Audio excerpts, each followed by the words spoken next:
Irmãos, abram as suas Bíblias. Vamos ler uma passagem bem curta. Na primeira carta de Paulo aos Coríntios.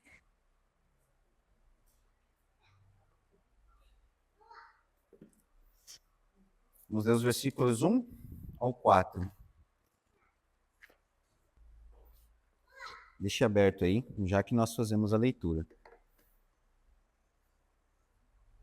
Irmãos, todo ano nós somos cercadas de muitas coisas boas e também de uma certa expectativa quando chega essa época do ano. Nós vamos lembrar que, todos nós, na verdade, lembramos que nessa data tem coisas que nos dá muita alegria. Por exemplo, acredito que as crianças aqui, não só as crianças, mas até os adultos também, lembrar, essa época é a época de chocolate, né? É a época que todo mundo ganha alguma coisa. Acredito que muitos ganharam nessa semana.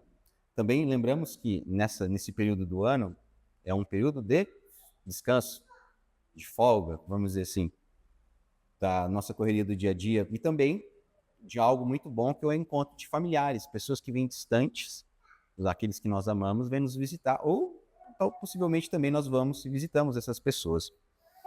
Mas eu quero deixar de início uma pergunta para você que está me ouvindo. Como você vê esses momentos? Esses que eu acabei de dizer. Nesse período, o que isso significa para a sua vida e para o seu coração? Lá em Corinto, nós vamos ler daqui a pouco, Paulo chamou a atenção dos nossos irmãos para lembrar-lhes do verdadeiro motivo dessa celebração que grande parte do mundo está fazendo hoje. Ele proclamou com firmeza o núcleo da nossa fé. Ele proclamou com firmeza aquilo que hoje todos os cristãos declaram como a sua fé. Jesus, ele morreu pelos nossos pecados, ele foi sepultado e ao terceiro dia, como lemos, ele ressuscitou triunfante e glorioso. Exatamente como está escrito nas Escrituras. Nós vamos ler aqui agora. Então, essa celebração que o mundo inteiro festeja hoje, e naquele tempo também, eles festejavam, não se tratava somente de boas lembranças, de tradições familiares ou religiosas também, mas se tratava de um anúncio que transforma vidas. Que não só a vida, mas todo o mundo, né? Então, hoje, mais do que nunca nós precisamos voltar os nossos olhos o que é essencial nesse período festivo, o que é essencial nessa data. Antes de tudo que envolve a Páscoa que nós vivemos hoje, que o mundo vive hoje, dos doces ao descanso, dos doces à visita dos familiares, às viagens que nós podemos fazer. Antes de tudo isso, existe o Evangelho, existe uma mensagem poderosa. Cristo, o Cordeiro de Deus, que deu sua vida para nos libertar da morte e nos trazer a vida eterna. E é essa verdade que eu vou convidar todos vocês a direcionar os seus olhos hoje e a sua atenção agora. Vamos ler esses 4 versículos? Então, 1 Coríntios, capítulo 15, versículo 1 ao versículo 4.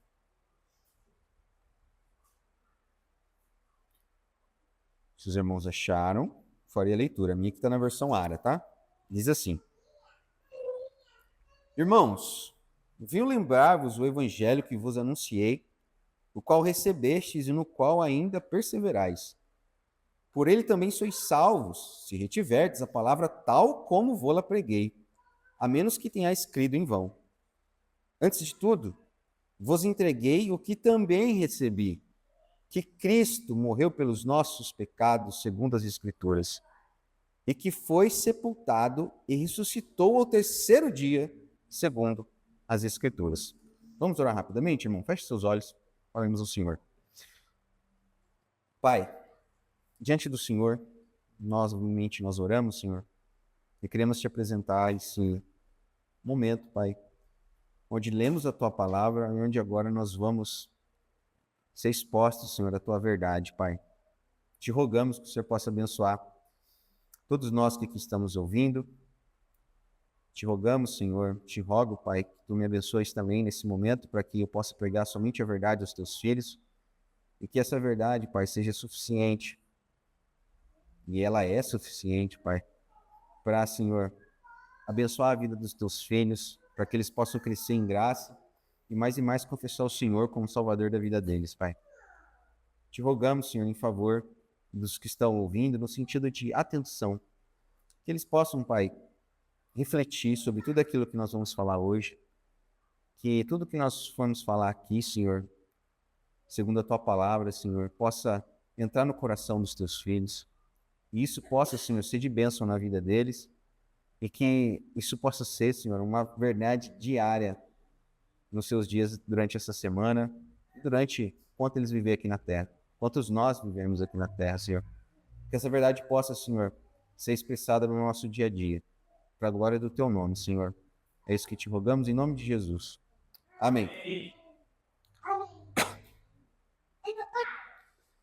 Irmãos, então, se nós olharmos apenas para a doçura dos chocolates, para o descanso merecido, né, que temos nessa data, ou pelos grandes banquetes que daqui a pouco nós vamos participar, acredito que todos vão aqui, nós poderemos participar de uma linda celebração, de um evento muito marcante na vida de todos, porém a gente não sabe o porquê realmente a gente está comemorando tudo aquilo. Então por isso nós vamos começar o sermão de hoje, essa mensagem, reconhecendo como muitos veem a Páscoa hoje para então descobrir o que deveria significar de fato, tá? Então, o título dessa mensagem é Como Você Vê a Páscoa. Vamos começar com uma visão errada da Páscoa. Esse primeiro ponto, então, irmãos, nós vamos discorrer sobre isso, sobre aquilo que podemos enxergar, ou como foi construída a visão da Páscoa durante toda a nossa vida. E aqui eu falo que é uma visão errada, né? Quando, já como disse no início, quando chega a Páscoa, pelo menos para mim, acredito que para vocês podem ter mais imagens, mas para mim, 3 imagens ficam muito claras na minha mente. A primeira delas é aquela que mais está evidente na mente das pessoas. Todos nós aqui temos a faixa de idade parecida, então, durante a nossa vida, a gente foi construída essa imagem na nossa cabeça. Por mais que ainda nós não estávamos inseridos nessa cultura, indiretamente a gente estava, né? A primeira imagem que eu compartilho com vocês é sobre essa festividade dos chocolates, né? Das coisas boas que nós se alimentamos, né? As trufas do Cacau Show, né? Aquelas cestas maravilhosas que os avós presenteiam os netinhos, as netinhas, que os pais, talvez, dão para os filhos, que os maridos dão para esposas. Se caso o irmão ainda não deu, calma que tem um tempo ainda, tá? Então, todos nós participamos desse momento onde nós presenteamos aquele em que nós amamos, né? E isso é muito bom, isso é prazeroso. Nós fazemos isso para surpreender quem é querido por nós. E isso é muito bom, tanto para quem presenteia, quanto para quem recebe.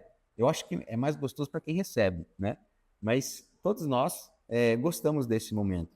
É um instante de doçura, é um instante de alegria que nós recebemos mediante as preocupações que nós temos no dia a dia. É um presente gostoso de receber no domingo. Não só no domingo, mas nesses dias. A segunda imagem que forma na minha mente, eu quero passar para vocês, essa questão do feriado. Nós temos, durante esses dias, um descanso, né? E nesses dias, irmãos, nós podemos folgar do trabalho, né? As crianças também acho que gostam dessa etapa porque elas ficam folgadas da escola, né? Fica a folguinha, uns 4 dias ali, normalmente quinta, sexta e segunda seguinte já não vai para a escola, então pega uma pequena férias ali. Então as crianças gostam também. Nesses dias, normalmente, nós dormimos e acordamos mais tarde, nós temos a alegria de desligar o despertador para não acordar tão cedo, né? Então, é um repouso merecido que nós desfrutamos nesses dias. Essa folga que nós recebemos parece mais um respiro, mediante a nossa preocupação diária, a nossa rotina diária. Então, alguns viajam, outros recebem parentes que visitam também, outros podem colocar tarefas domésticas em dia, e outros simplesmente descansam. Eu quero realmente descansar, porque até agora, de janeiro para cá, só foi trabalho atrás de trabalho. Então é um momento de descanso. E, por fim, uma terceira imagem que forma na minha mente, mas ela não é a menos importante dessas 3, que é o encontro de familiares. que é onde nós ficamos muito tempo distante dos nossos irmãos, dos nossos tios, nossos pais, possivelmente, e agora temos esse encontro maravilhoso, onde a nossa casa, ou nós enchemos a casa das pessoas, né, com alegrias, com sorriso, as mães, as avós, as sogras começam a trabalhar na cozinha, é um ambiente, um momento bem gostoso, né? A casa cheira aquele tempero maravilhoso. Nós conversamos bastante, nós lembramos de coisas boas do passado, nós discutimos coisas do presente e também conversamos sobre aquilo que o Senhor há de preparar para nós, os desejos do nosso coração. Quando nós chegamos no momento da refeição, né, à mesa, nós vamos dividir ali, não só essa questão do alimento, né, mas o afeto, as lembranças e tudo aquilo que nós desejamos de bom para os nossos e aquilo que nós esperamos que Deus faça na nossa vida. E, irmãos, tudo isso que eu falei, eu não estou falando isso como um lado negativo, tudo isso é legítimo, isso é maravilhoso, isso é bênção de Deus na nossa vida. Deus quer que a gente celebre esses eventos, esses momentos, como também um resultado do fruto do nosso trabalho. Trabalhamos bastante, podemos descansar. Trabalhamos bastante, podemos presentear. Trabalhamos bastante no dia a dia, eu quero visitar os meus familiares agora, ter um pouco de paz. Então, isso é muito bom, irmãos. Mas eu quero perguntar de novo para vocês. Será que esses momentos que nós vivemos, nesses dias, bastam para expressar a visão real da Páscoa? É isso que significa Páscoa? Por mais isso que seja muito bom, é isso. Se a gente parar por aí, nós corremos o sério risco de participar de algo maravilhoso, mas que permanece somente nas experiências exteriores, naquilo que é externo, né? Nós vamos saborear o chocolate, nós vamos dormir sem pressa, acordar sem pressa também, nós vamos rir à mesa, vamos se divertir com os nossos familiares, mas podemos não saber o que realmente isso significa na nossa vida, esse momento, esse período festivo que o mundo está passando, né? Hoje, irmãos, muitos dos que se dizem cristão, isso inclui eu e você, muitos dos que se dizem cristão, podem fazer todas essas atividades que eu falei aqui, sem conectar o coração àquilo que é a grande verdade. Aquilo que é a grande verdade. O Cordeiro de Deus que morreu em nosso lugar. Nós vivemos isso lindamente, gostamos desse momento, mas a gente não está com o coração naquilo que verdadeiramente importa. Nós não conectamos essa grande verdade. Nessa passagem que nós lemos aqui, em 1 Coríntios capítulo 15, nesses 4 versículos, Paulo ele vai lembrar que existe algo maior. Ele vai lembrar que há algo maior. Vou ler novamente aqui, só que de uma forma que eu resumi mais simples. Irmão, quero lembrar-vos do evangelho que vos anunciei, o qual também recebestes e nele permanecestes. Pois o evangelho que vos salvei é este, que Cristo morreu pelos nossos pecados, foi sepultado e ressuscitou ao terceiro dia, segundo, então, as Escrituras. Então, esses versos, ele vai direcionar os nossos olhos, direcionar o nosso olhar para aquilo que realmente transforma, para aquilo que realmente importa. Não é todas essas festividades, todas essas atividades que eu falei para vocês. Embora isso seja presente de Deus, e a gente pode, sim, com alegria, festejar isso. Quando você desligar o despertador, para você assim, vou dormir até mais tarde, pense naquele que deu um descanso maior do que 4 dias para você. Ele deu um descanso eterno. Quando vocês abrirem, as crianças já for abrir a cesta de chocolate ou alguma coisa ali, os olhos de vocês também brilharem para abrir essas coisas, lembre-se que o verdadeiro motivo de vocês estar nessa festividade toda não é essas coisinhas simples, supérfluas. É porque o Cordeiro de Deus morreu, deu a vida no seu lugar. Quando você estiver com a sua família em volta da mesa, lembre-se que há um banquete glorioso, as bodas do Cordeiro, né? Lá na glória eterna, com aqueles que foram redimidos pelo sangue de Jesus, que é essa família que está reunida aqui hoje, os seus irmãos em Cristo. Então, não é somente essas coisas supérfluas, existe algo eterno, existe um propósito divino em tudo isso, irmãos. Então, lembre-se, festejem isso sim, isso é graça, isso é Deus derramando a sua misericórdia sobre nós. Porém, lembre-se naquilo que é eterno. Lembre-se naquilo que é eterno. Somente assim, essa nossa celebração desses dias, ela vai sair desses limites do cotidiano e vai ganhar, então, esse alcance eterno.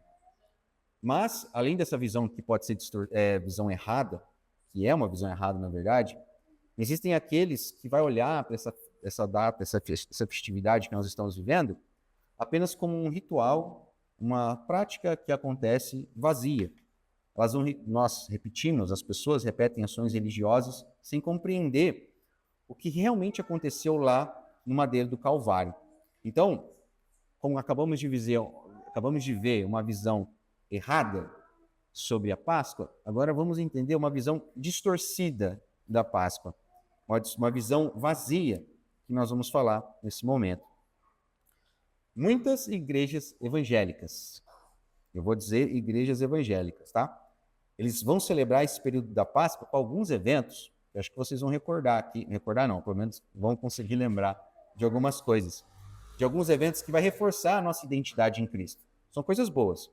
Por exemplo, a Quinta-feira Santa, onde temos a última ceia, onde o Senhor Jesus lava os pés dos discípulos.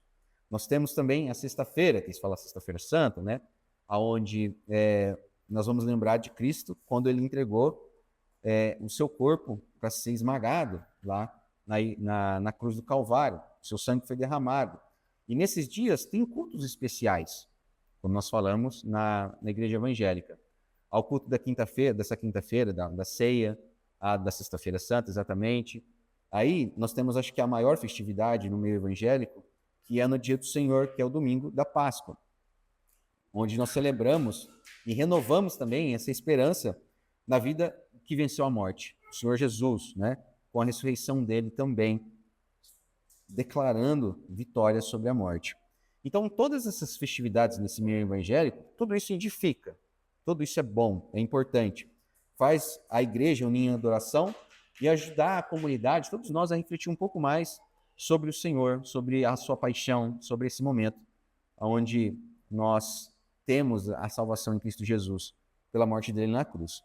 Contudo, irmãos, se a gente olhar apenas para a forma de como isso é feito, tudo que nós fazemos para deixar esses eventos mais bonitos, vamos pensar assim, aquilo que é externo, e se nós valorizarmos apenas isso, a forma, a coisa bonita que acontece aqui, nós podemos reproduzir um mero teatro de fé, sem alcançar realmente o coração, sem a gente entender realmente o que está acontecendo por trás de toda essa beleza que a igreja faz.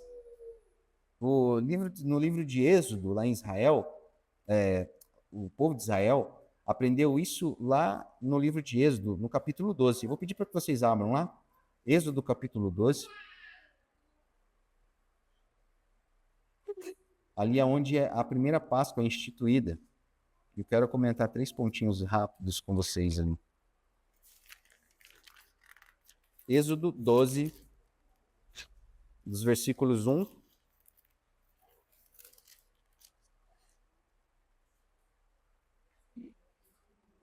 até o 12.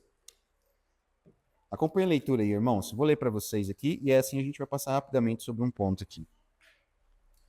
Êxodo 12 diz assim: Disse o Senhor Deus a Moisés e a Arão na terra do Egito: Este mês vos será o principal dos meses, será o primeiro mês do ano. Falai a toda a congregação de Israel, dizendo: Ao 10 deste mês, cada um tomará para si um cordeiro, segundo a casa dos pais, um cordeiro para cada família. Mas se a família for pequena para um cordeiro, então convidará ele o seu vizinho mais próximo, conforme o número de almas, conforme que cada um puder comer. Por aí calculareis quanto bastem para o cordeiro. O cordeiro será sem defeito. Atenção nesse versículo, versículo 5. O cordeiro será sem defeito, macho de 1 ano. Podereis tomar um cordeiro ou um cabrito. E o guardareis até o 14º dia deste mês, e todo o ajuntamento da congregação de Israel o imolará no crepúsculo da tarde. Tomarão do sangue e o porão em ambas as ombreiras, na verga da porta, nas casas em que o comerem. Naquela noite comerão a carne assada no fogo, com pães asmos e ervas amargas a comerão. Não comereis do animal nada cru, nem cozido em água, porém assado ao fogo. a cabeça, as pernas e a fressura. Nada deixareis dele até pela manhã. O que, porém, ficar até pela manhã, queimá-lo-eis. Desta maneira o comereis. Lombos cingidos, sandálias nos pés e cajado na mão, comê-lo-eis à pressa. É a Páscoa do Senhor. Porque naquela noite passarei pela terra do Egito e ferirei a terra do Egito, todos os primogênitos, desde os homens até os animais. Executarei juízo sobre todos os deuses do Egito. Eu sou o Senhor. Essa passagem, irmãos, é uma passagem que nos diz muito sobre esse momento. Não só porque foi a primeira instituição da Páscoa, mas quero comentar com vocês algumas coisas aqui. Então, Israel, ele aprendeu a questão de valorizar aquilo que Deus fala, justamente por causa desse grande evento que aconteceu. Então, primeiro, Deus instruiu a cada família a escolher um cordeiro sem defeito, santo e sem mácula, como a gente viu no versículo 5. O Senhor Deus instruiu também que eles deveriam imolar o cordeiro no final daquela tarde, quase chegando à noite, e marcar os batentes. Eu vou falar batentes, que é mais fácil para as crianças entenderem, até para nós, né? Ombreiras seria como se fosse o batente das portas, tá? Marcar os batentes da porta com o sangue do animal, para que o anjo da morte passasse por cima e poupasse aquela casa do sofrimento, da morte. E nós temos no versículo 8 ao 11, né, a instrução que era para eles comerem todo aquele cordeiro e a sua casa também, já preparados para partir, com a roupa feita, vamos dizer assim, como se eles estivessem com pressa, né? Então vamos comer aqui, já vamos sair para a viagem, mais ou menos isso, tá? No versículo 8 ao 11, a gente vê isso. Então, cada detalhe que o Senhor Deus passou para o povo de Israel, ele tinha um propósito. O cordeiro, sem defeito, apontava para a perfeição exigida diante de um Deus santo. O sangue aplicado no batente das portas, ele se tornava um sinal de fé, de confiança, que separava a vida e a morte. Aqueles que obedecessem àquela palavra do Senhor e passassem o sangue, eles seriam livrados daquilo. O anjo da morte pularia por aquela casa e não traria a morte, sim deixaria a vida acontecendo. O ato de comer, irmão, significava que o sustento que o Senhor Deus preparou para eles para a grande viagem que aproximaria ali, logo após aquele evento. Então, tudo isso tem um propósito divino. Porém, irmãos, quando nós tornamos tudo isso, esses eventos que a igreja tem a oportunidade de fazer nesse momento da Páscoa, né?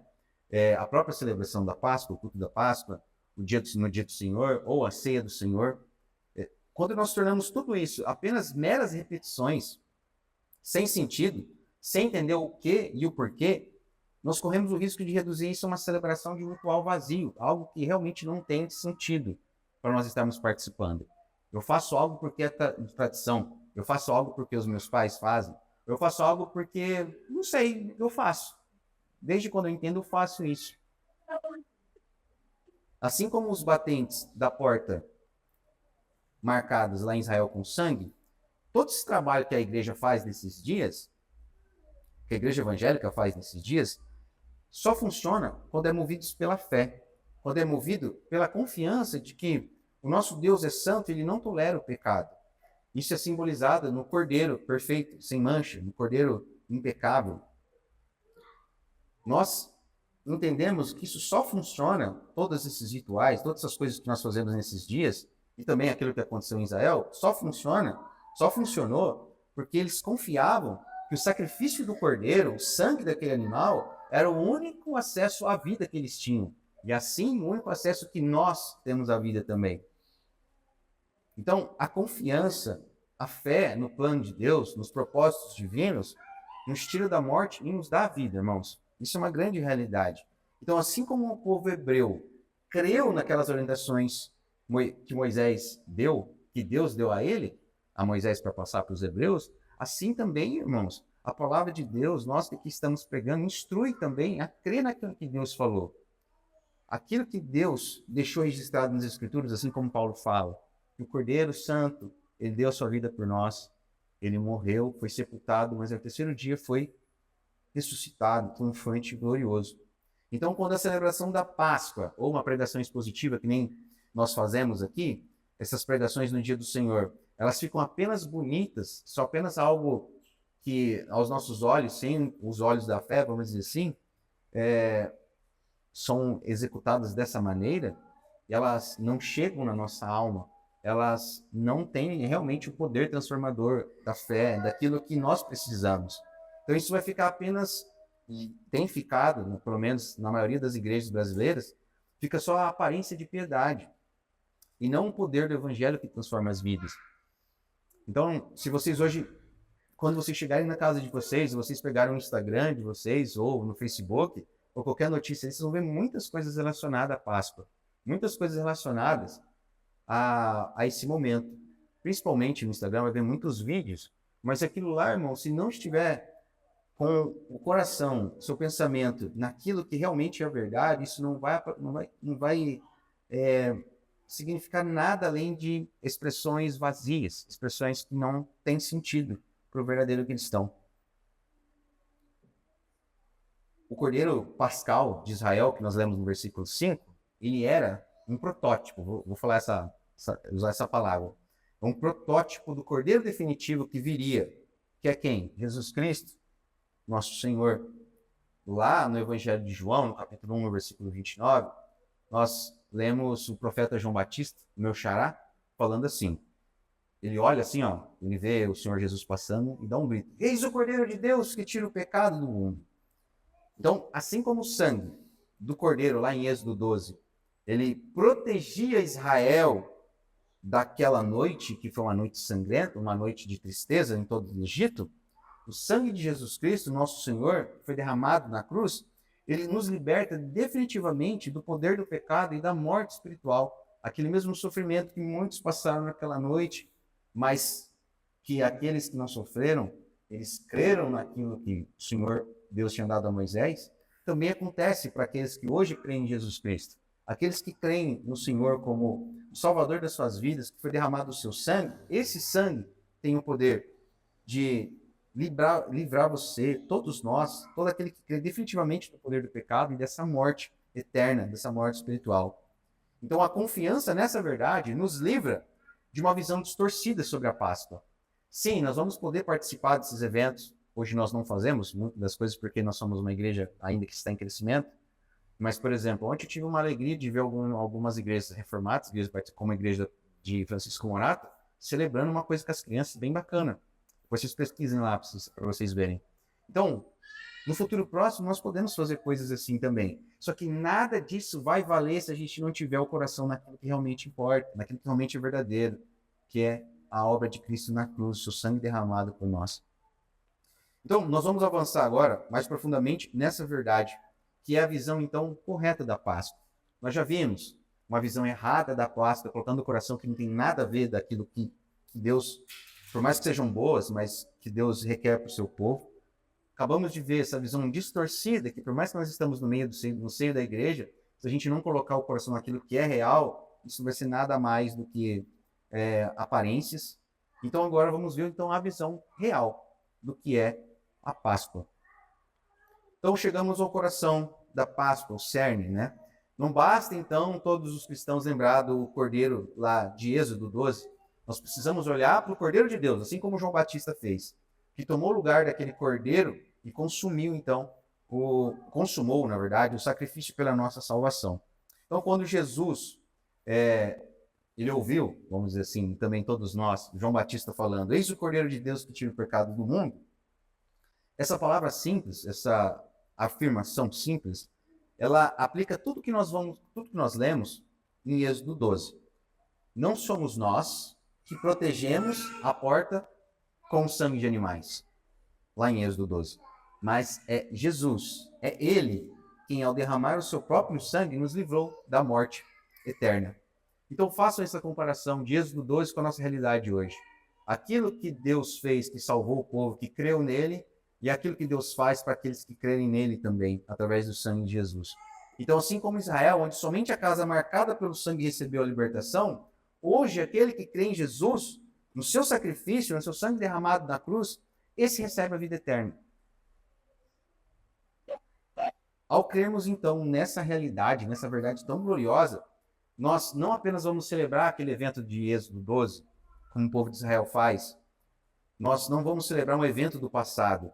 É uma clara, irmãos, é uma clara afirmação que nós ressuscitamos com Cristo para uma vida nova. Uma vida onde nós experimentamos diariamente o poder de Deus trabalhado na nossa vida. Por quê? Agora pensem comigo. Com essa fé nesse sangue derramado na cruz, onde havia escravidão ao pecado, hoje encontra-se libertação. Onde havia condenação, hoje há perdão. Hoje existe perdão. Onde havia vazio, brota a esperança do que, assim como Jesus venceu a morte, assim como o nosso Cordeiro de Deus, ele venceu a morte, também um dia nós iremos com ele à plenitude da vida eterna. Essa, então, é a visão correta da Páscoa. O sangue do Cordeiro de Deus, nosso Senhor Jesus Cristo, derramado por amor a todos nós. Agora, entrando para concluir já, irmãos, agora que você sabe disso, que o sangue de Jesus, esse realmente é o verdadeiro sentido da Páscoa, o seu sacrifício na cruz e, logo após, ao terceiro dia, a sua ressurreição, esse é o verdadeiro sentido. Talvez, todos nós, durante toda a nossa vida, a gente tenha confiado em tradições, talvez nós tenhamos confiado nos prazeres do mundo, ou até naquilo que nós mesmos podemos fazer, nossas próprias forças. Mas a palavra de Deus, ela aponta algo importantíssimo para todos nós que aqui estamos. Ela aponta a seguinte frase: arrependa-se dos seus pecados. Pare de acreditar em coisas que te levam sempre ao mesmo lugar. Um lugar onde não há satisfação, um lugar onde a alegria ela é passageira, é algo rápido, algo que é supérfluo. Você, eu, todos nós aqui, nós não precisamos disso, irmãos. Nós não precisamos. Jesus, o Cordeiro eterno, o Cordeiro de Deus, ele tomou sobre si os seus pecados, os meus pecados. E no domingo de Páscoa, como nós estamos celebrando hoje, ele ressuscitou triunfante. Ele garantiu para nós uma nova vida. Ele garantiu que um dia todos nós estaremos sentados junto dele, nas bodas do Cordeiro, glorificando ele eternamente. Mas para aqueles que creem nessa obra, mas para aqueles que creem no seu sangue derramado na cruz. Então, a mensagem para todos nós, a visão que nós devemos ter desse momento de Páscoa, é isso, irmãos. O Cordeiro de Deus que derramou o seu sangue, que foi sepultado, mas ao terceiro dia ressuscitou triunfante. Arrependa-se, então, você, eu, todo aquele que está me ouvindo, e creia no sacrifício de Cristo, no Filho de Deus. Irmão, mas eu creio já. Por que o irmão João está pregando se a gente já crê nisso? Irmãos, mas o arrependa-se é diário. Arrependa-se é todo dia. O arrependa-se é crer todos os dias que Jesus é o Filho de Deus e que ele morreu por mim, ele morreu por você. Novamente, mas já entreguei minha vida para ele. Você deve entregar a sua vida todos os dias, porque a gente tem um péssimo hábito de tentar dizer que ela é nossa. Então, irmãos, entregue a sua vida a ele. Hoje, realmente, pode ser o dia que você começa a ver, realmente, a Páscoa com os olhos, aquilo que Deus pretendeu, aquilo que Deus queria que nós vêssemos. O sacrifício de Jesus, o sacrifício que nos tirou da morte para a vida. O sacrifício que tirou nós de um estado onde a ira de Deus era o nosso destino, para agora a glória de Deus que é o nosso destino. Amém, irmãos? Vamos orar? Feche seus olhos. Vamos orar ao Senhor.